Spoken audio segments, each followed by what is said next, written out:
Hi and welcome दोस्तों। आपका बहुत बहुत स्वागत है हमारे इस वीडियो में। दोस्तों, आज के हमारे इस वीडियो का टॉपिक है रिक्रूटमेंट टर्मिनोलॉजी या रिक्रूटमेंट कीवर्ड्स। ओके, सो इस वीडियो में हम उन कीवर्ड्स के बारे में बात करेंगे या उन रिक्रूटमेंट टर्मिनोलॉजी के बारे में बात करेंगे जिनका नॉलेज आपको होना चाहिए अगर आप एक रिक्रूटर बनना चाहते हैं। दोस्तों, हम बात करेंगे job description. What is the job description, what is boolean search string, what is sourcing, what is screening, what are the job sites और job portals, calling script, how to explain job description, rate negotiation, company profiling, your presentation of the presenting company information, closing candidate, okay, offer। सो दोस्तों, अगर हम job description की बात करें तो किसी भी कंपनी में अगर कोई वैकेंसी है, किसी भी कोई भी पोजीशन है, तो उसका एक जॉब डिस्क्रिप्शन होता है उसका कि उस जॉब में आपको क्या काम करना पड़ता है या what are the your roles and responsibility. Okay, so हर एक जॉब की एक रोल्स एंड रिस्पॉन्सिबिलिटी होती है, उसे ही जॉब डिस्क्रिप्शन हम बोलते हैं। अब बात करते हैं हम बूलियन सर्च स्ट्रिंग। सो बूलियन सर्च स्ट्रिंग एक तरह के ऑपरेटर्स होते हैं रिक्रूटमेंट में।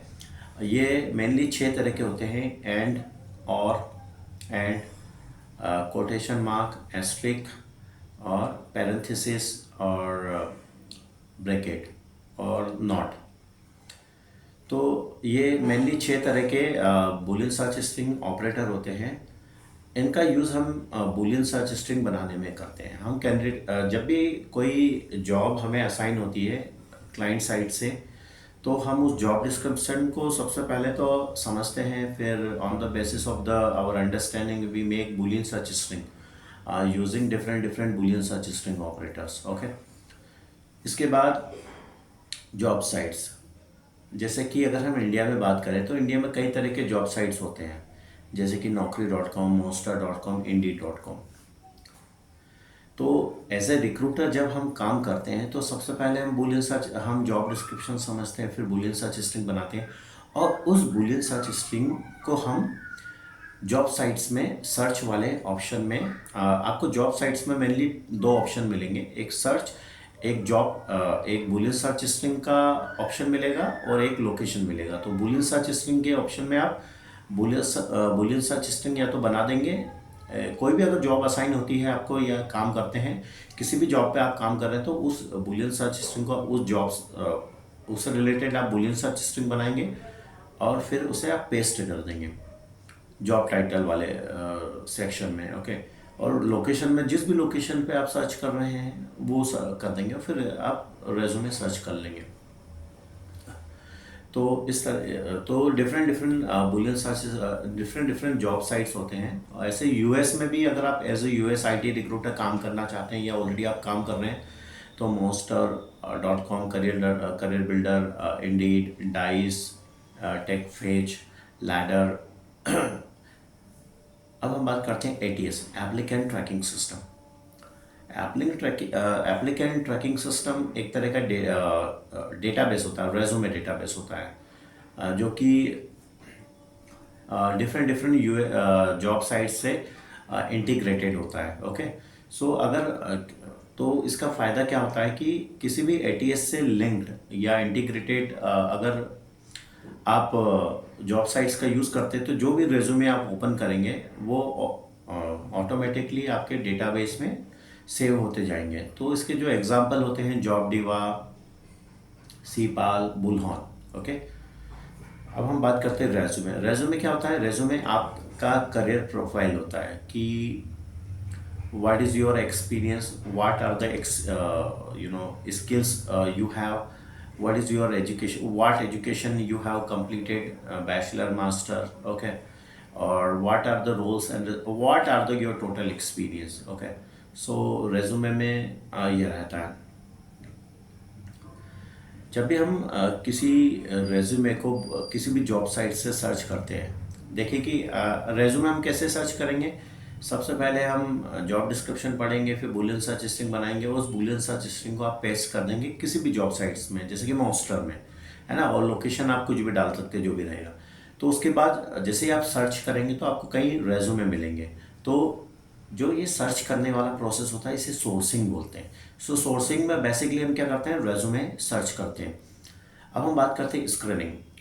जो भी सोर्सिंग से हमको रेज्यूमे मिले हैं उसको हम वन बाय वन चेक करेंगे जॉब डिस्क्रिप्शन से।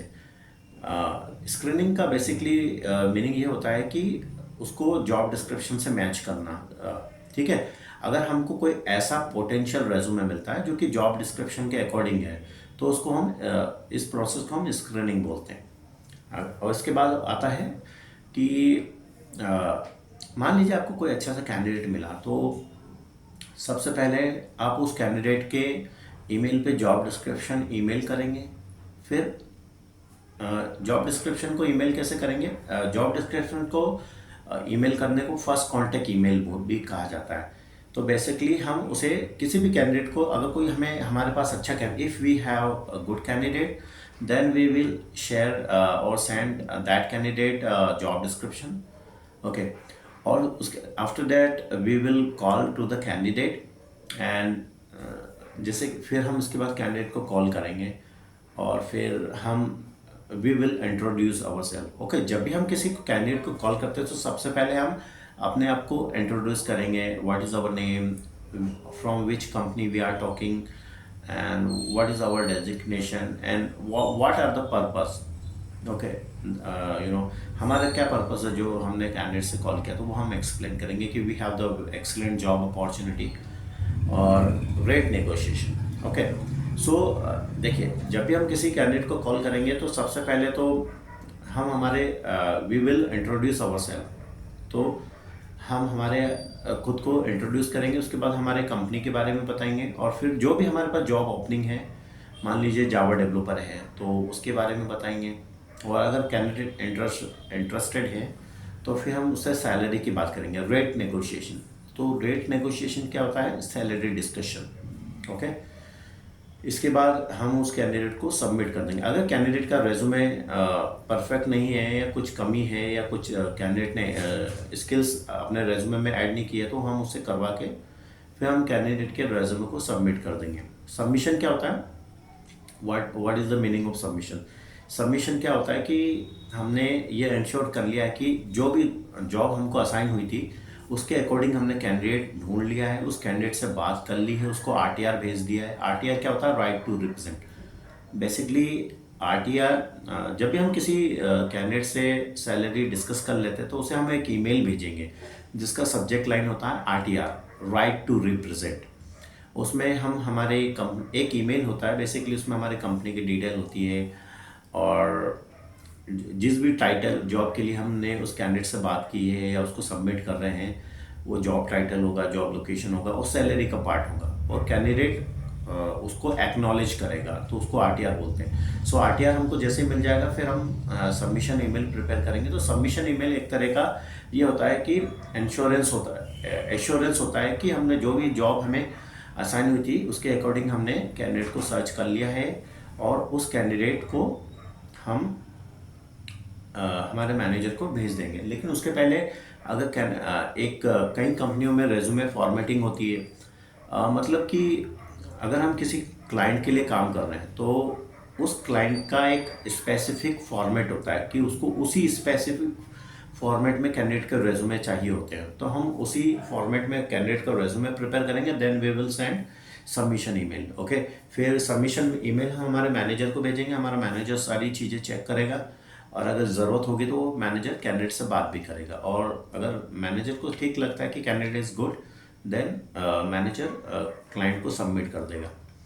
अब हमारा मैनेजर रहेगा वो कैसे सबमिट करेगा, दो तरह से सबमिट कर सकता है डायरेक्टली। सो क्लाइंट दो तरह के होते हैं, डायरेक्ट क्लाइंट और वीएमएस बेस्ड क्लाइंट। ओके, तो डायरेक्ट क्लाइंट में क्या होता है, कैंडिडेट सबमिशन ईमेल को डायरेक्ट हायरिंग मैनेजर को ईमेल कर देगा। और वीएमएस क्या होता है, वीएमएस का फुल फॉर्म होता है वेंडर मैनेजमेंट सिस्टम। ये एक तरह का सॉफ्टवेयर होता है, थर्ड पार्टी सॉफ्टवेयर होता है। ये इसमें क्या होता है कि किसी भी क्लाइंट की जो ओपनिंग्स होती है, जॉब्स होती है, जो क्लाइंट इसमें वीएमएस में उस जॉब को ऐड कर देता है। तो जैसे ऐड होती है तो उस वीएमएस जिन जिन वेंडर के पास होगा या कंपनी के पास होगा, उसके पास वो जॉब आ जाएगी। और जैसी जॉब आएगी सभी कंपनियां उस जॉब पे काम करना स्टार्ट कर देगी, वो जल्दी से जल्दी सबमिशन करेगी। ठीक है। तो फिर वीएमएस एक तरह का सॉफ्टवेयर होता है, उसमें कैंडिडेट के रेज्यूमे को और जो भी नीडफुल इंफॉर्मेशन होती है वो ऐड पुट करके सबमिट कर देगा। इसके बाद होता है रिव्यू।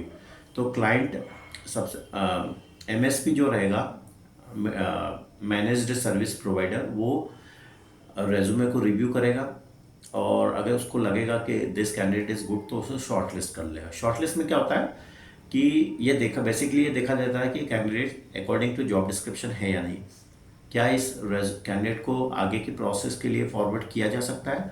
अगर candidate according to job description है तो उसके रेज्यूमे को शॉर्टलिस्ट कर लिया जाता है। इसके बाद क्लाइंट के पास जाता है, क्लाइंट फिर उसको रिव्यू करेगा। क्लाइंट क्या होता है? क्लाइंट एक तरह की कंपनी होती है, ओके, जिसकी जो हमें रिक्वायरमेंट शेयर करती है या जॉब शेयर करती है। क्योंकि क्लाइंट के पास इतना समय नहीं होता है कि वो जॉब पे काम कर सके या कोई कैंडिडेट सर्च कर सकें, इतना स्किल्ड नहीं होते हैं। उनके पास मल्टीपल जॉब ओपनिंग होती है तो वो नहीं कर पाते, इसीलिए वो वेंडर्स थर्ड पार्टी को शेयर कर देती है रिक्वायरमेंट कुछ परसेंटेज बेसिस पे। इसके बाद वीएमएस में क्या होगा, वीएमएस के बाद क्या होगा कि क्लाइंट उसको रिव्यू करेगा। क्लाइंट को रिव्यू करने के बाद अगर if client thinks this is the perfect resume, then जो क्लाइंट है उसका इंटरव्यू स्केड्यूल कर देगा। ठीक है, वीएमएस से स्केड्यूल होगा। तो इन्फॉर्मेशन जिस भी कंपनी ने उस कैंडिडेट को वीएमएस के थ्रू क्लाइंट को सबमिट किया, उसके पास वो इन्फॉर्मेशन आ जाएगी कि इंटरव्यू स्केड्यूल की। तो फिर जो अकाउंट मैनेजर होगा उस कंपनी का, वो उस कैंडिडेट से बात करेगा और फिर उसका इंटरव्यू स्केड्यूल कर दिया जाएगा। ठीक है। तो इंटरव्यू शेड्यूल में क्या होता है कि कैंडिडेट का interview according to client timing schedule करना होता है। ठीक है। फिर क्लाइंट ने मान लीजिए, फिर होता है ऑफर। अगर इंटरव्यू सब ठीक रहा और तो क्लाइंट उसको जॉब ऑफर कर देता है। ठीक है, उसे ही ऑफर बोलता है। फिर बैकग्राउंड वेरिफिकेशन क्या होता है? बैकग्राउंड वेरिफिकेशन में कैंडिडेट की एजुकेशन बैकग्राउंड को चेक किया जाता है, उसके एक्सपीरियंस को चेक किया जाता है और अगर उसकी क्रिमिनल को हिस्ट्री है तो उसको चेक किया जाता है। ठीक है।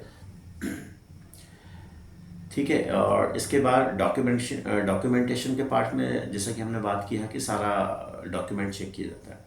तो ये कीवर्ड्स होते हैं बेसिकली। सो फ्रेंड्स, आशा करता हूँ आपको हमारा ये वीडियो पसंद आया होगा। यदि आपको हमारा ये वीडियो पसंद आया तो इस वीडियो को लाइक कीजिएगा, कमेंट कीजिएगा और अपने दोस्तों के साथ शेयर कीजिएगा।